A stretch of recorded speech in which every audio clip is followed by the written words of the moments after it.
Chào mừng quý vị đang đến với bản tin quốc tế sáng trên kênh FBNC với những tin tức nổi bật sau đây. Chính trường châu Á tiếp tục sôi động với nhiều diễn biến. Trước thách thức từ Triều Tiên, Trung Quốc, Liên minh Mỹ, Hàn Quốc đã có động thái gì đáng chú ý? Trong khi đó, Trung Quốc lo lắng khi New Zealand có thể quay lưng vì Biển Đông. Triều Tiên bị gạch tên khỏi viện trợ Liên Hợp Quốc dù mất an ninh lương thực trầm trọng, lý do vì sao? Liên quan đến Đài Loan, Mỹ, EU bày tỏ quan ngại Trung Quốc bắt nạt Litva và hòn đảo. Tại Hồng Kông, nhà hoạt động Nathan Law kêu gọi quay lưng với bầu cử ngày 19 tháng 12. Ở một diễn biến khác, ông Trump phản ứng gì trước thông tin Tổng thống Joe Biden sẽ tái tranh cử? Tổng thống Putin sẽ yêu cầu ký thỏa thuận ngăn NATO mở rộng hoạt động quân sự. Một số thông tin xã hội, du khách đi ủng lội nước khám phá thành phố 1.600 năm tuổi của Italy. Ngắm nhìn khoảnh khắc mặt trăng nuốt mặt trời từ lục địa Nam Cực, tất cả sẽ được gửi đến quý vị ngay sau đây.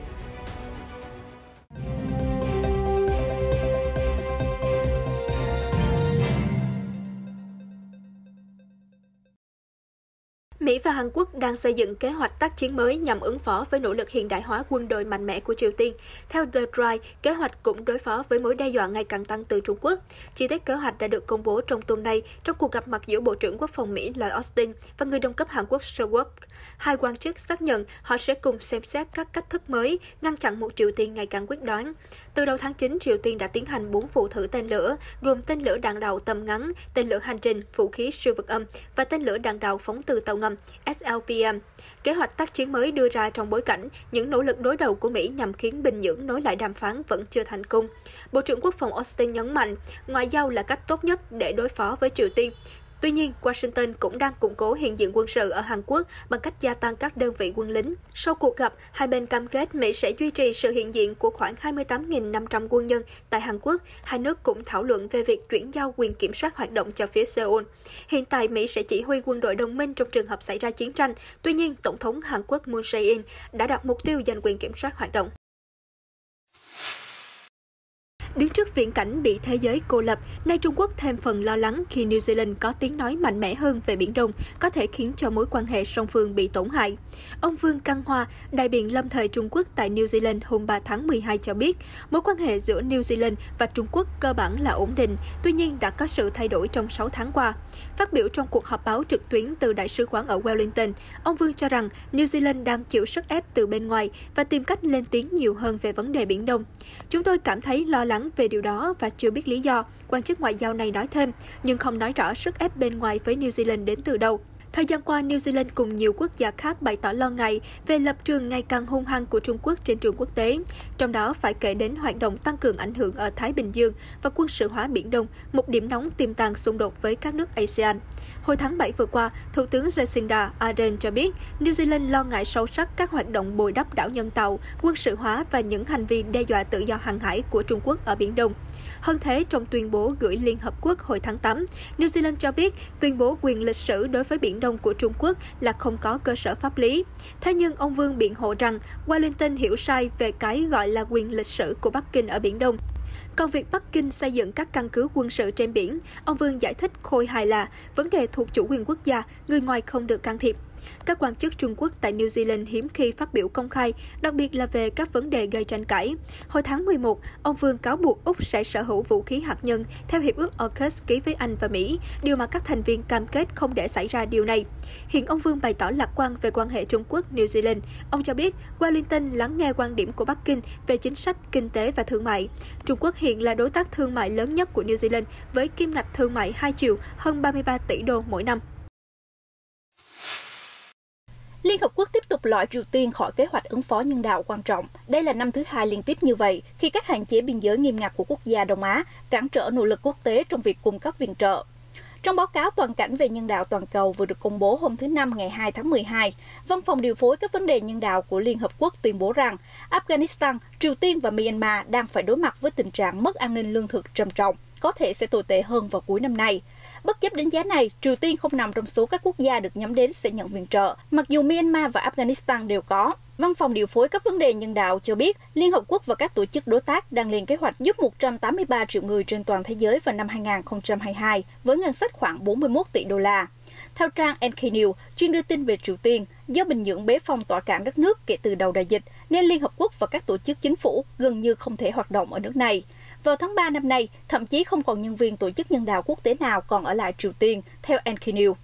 Tính đến ngày 22 tháng 11, Triều Tiên chỉ ghi nhận khoảng 15,4 triệu đô la viện trợ nhân đạo, giảm từ 40,3 triệu đô la của năm 2020 và 45,9 triệu đô la của năm 2019.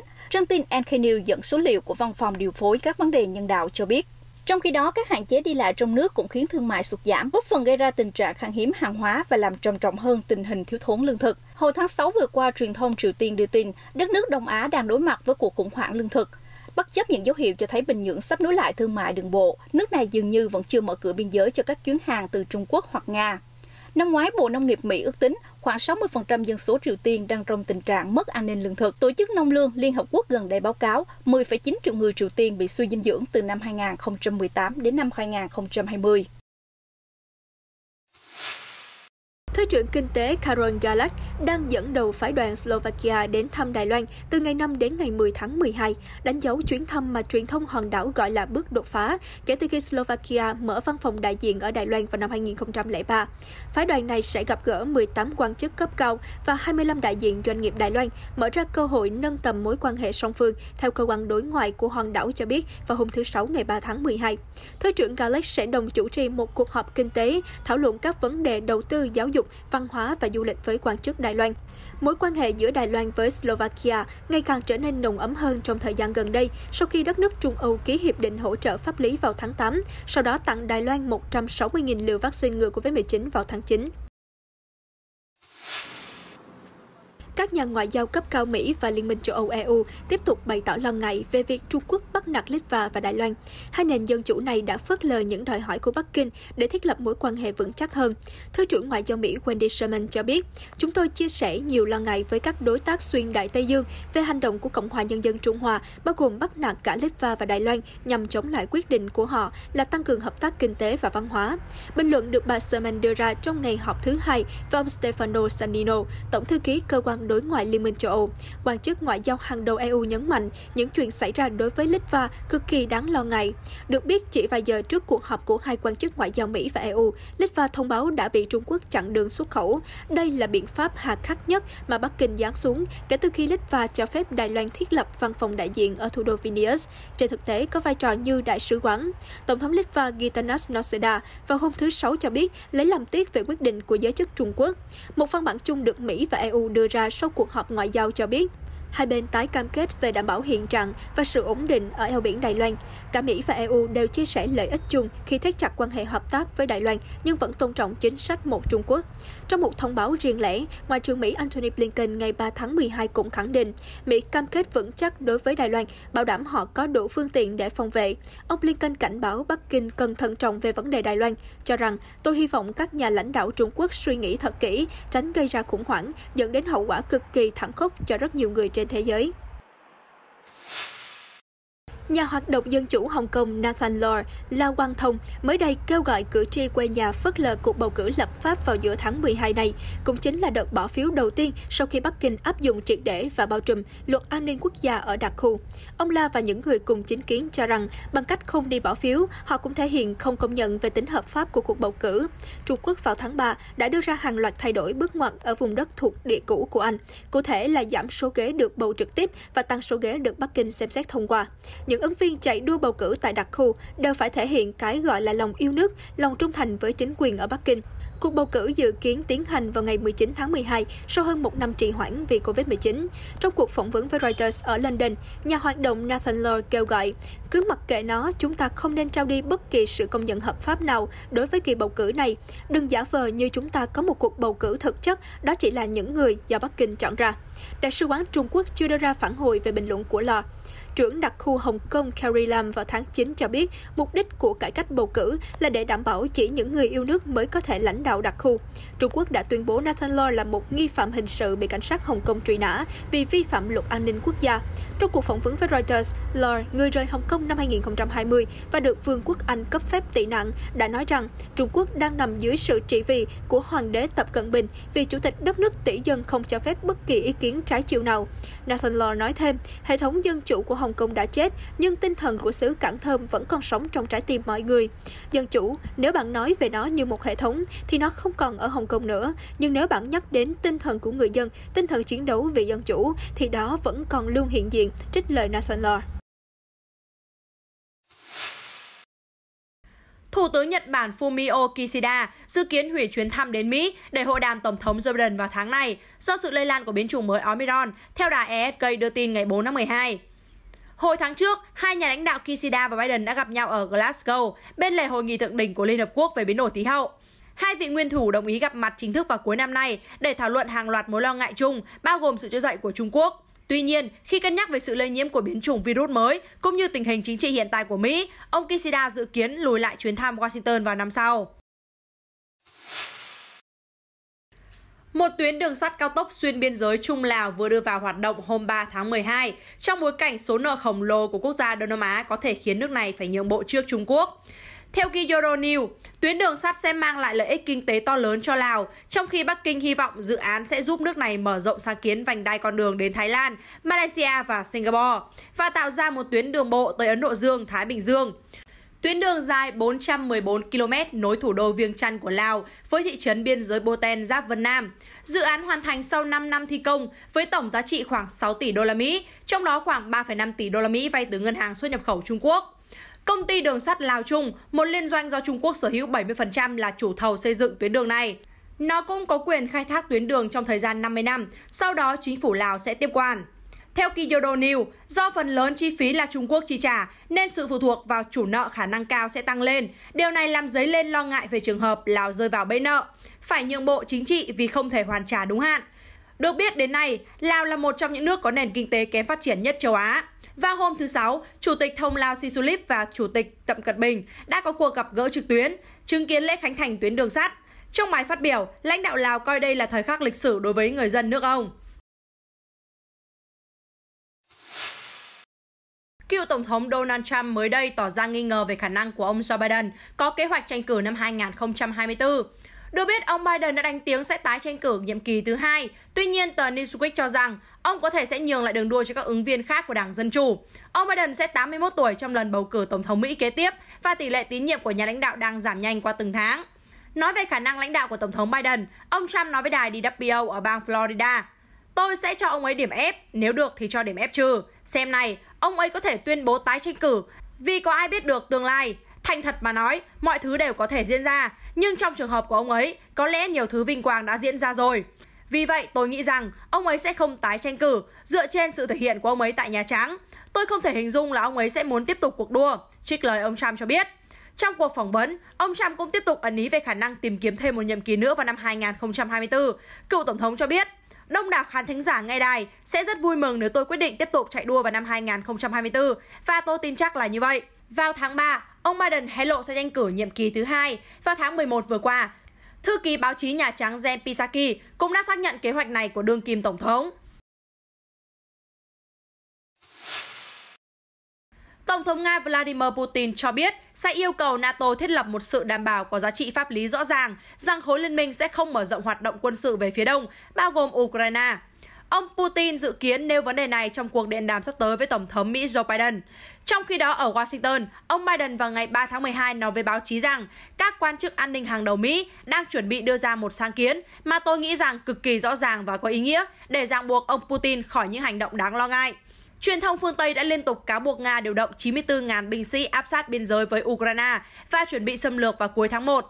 Tin tức này được ông Bộ trưởng Quốc phòng Nga xác nhận vào ngày 3 tháng 12. Vào ngày trước đó, Ngoại trưởng Mỹ Antony Blinken đã gặp người đồng cấp Nga Sergei Lavrov ở Thụy Điển nhằm kêu gọi giảm căng thẳng. Ông Blinken cảnh báo Mỹ và đồng minh sẽ đảm bảo Nga lãnh hậu quả nghiêm trọng, bao gồm các biện pháp trừng phạt kinh tế hà khắc chưa từng thấy nếu Điện Kremlin phát động tấn công Ukraine. Ngoại trưởng Lavrov phản pháo, nói rằng NATO đang đùa với lửa khi tập trận rầm rộ gần biên giới Nga và Moscow sẽ sẵn sàng hành động đáp trả để duy trì thế cân bằng quân sự chiến lược ở khu vực. Trong bối cảnh căng thẳng Nga và phương Tây khó bề lắng dịu, một quan chức ngoại giao thân cận của Tổng thống Putin vào hôm thứ Sáu hé lộ Mỹ và Nga đã sắp xếp ngày giờ tiến hành điện đàm giữa hai nhà lãnh đạo. Bên cạnh ngăn cản NATO mở rộng về phía đông, ông Putin còn dự kiến tìm kiếm thỏa thuận cấm NATO chuyển hệ thống vũ khí đến các nước hàng xóm của Nga bao gồm Ukraine và từ đó có thể đe dọa lãnh thổ Nga. Cuộc điện đàm sắp tới sẽ là lần thứ hai ông Putin và ông Biden đối thoại kể từ cuộc họp thượng đỉnh ở Thụy Sĩ vào tháng 6. Thời điểm đó, ông Biden cho biết muốn tìm kiếm mối quan hệ ổn định và dễ đoán hơn với Nga. Video tour nhanh này cho thấy khung cảnh mùa đông trên một đỉnh núi lửa không hoạt động ở Hawaii. Cụ thể, video quay lại đỉnh Mauna Kea từ trạm quan sát đặt kính thiên văn Canada Pháp Hawaii, viết tắt CFX. Đại diện trạm quan sát cho biết với Reuters hiện không có nhân viên ở khu vực gần đỉnh núi và họ đang quan sát từ xa trong văn phòng. Mới đây, Dịch vụ Thời tiết Quốc gia Mỹ đã ban hành cảnh báo bão hiếm gặp, dự báo Hawaii sắp đón gió mạnh tới 160 km/h càn quét và tuyết sẽ rơi dày hơn 30 cm trên các đỉnh núi thuộc đảo lớn vào cuối tuần này. Tuyết rơi ở miền thiên đường nhiệt đới có lẽ là hiện tượng kỳ lạ với nhiều người. Tuy nhiên, Dịch vụ Thời tiết Quốc gia Mỹ cho biết tuyết rơi cũng khá bình thường tại các khu vực địa hình cao nhất quần đảo Hawaii, cụ thể là những nơi cao hơn 3.300 m so với mực nước biển. Chiến tranh đô thị luôn đặt ra nhiều thử thách khó khăn. Từ Stalingrad đến Fasula, chiến đấu ở không gian hẹp có thể khiến lợi thế công nghệ trở nên bị bào mòn, hơn nữa còn dẫn đến thương vong lớn. Trong thế kỷ 21, nguy cơ chiến đấu ở môi trường đông dân ngày càng tăng lên.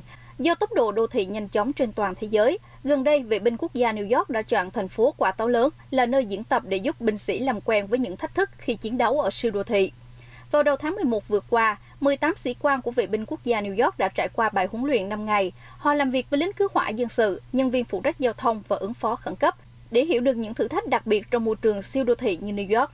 Một chỉ huy của lực lượng Vệ binh Quốc gia New York cho biết đợt huấn luyện quan trọng vì nó lấp đầy khoảng trống giữa hoạt động quân sự và khi làm việc với lực lượng dân sự, chúng tôi có thể hình dung làm sao tác chiến quy mô lớn ở các đô thị, cũng như có thể hỗ trợ cứu trợ nhân đạo trong thời bình khi có thiên tai xảy ra. Các binh sĩ đã diễn tập hành động tại các phi trường đông đúc, tòa nhà chọc trời, những tuyến đường hẹp, khu vực đông dân cư và thậm chí là hệ thống tàu điện ngầm của New York. Các yếu tố này đều đặt ra khó khăn hơn về chuyển quân, thông tin liên lạc và hậu cần. Lo sợ bị lực lượng an ninh tống tiền và trục xuất, những người di cư ở Mexico đã liều mình đu bám đoàn tàu vận chuyển hàng hóa nổi tiếng La Bestia để di chuyển tới biên giới Mỹ.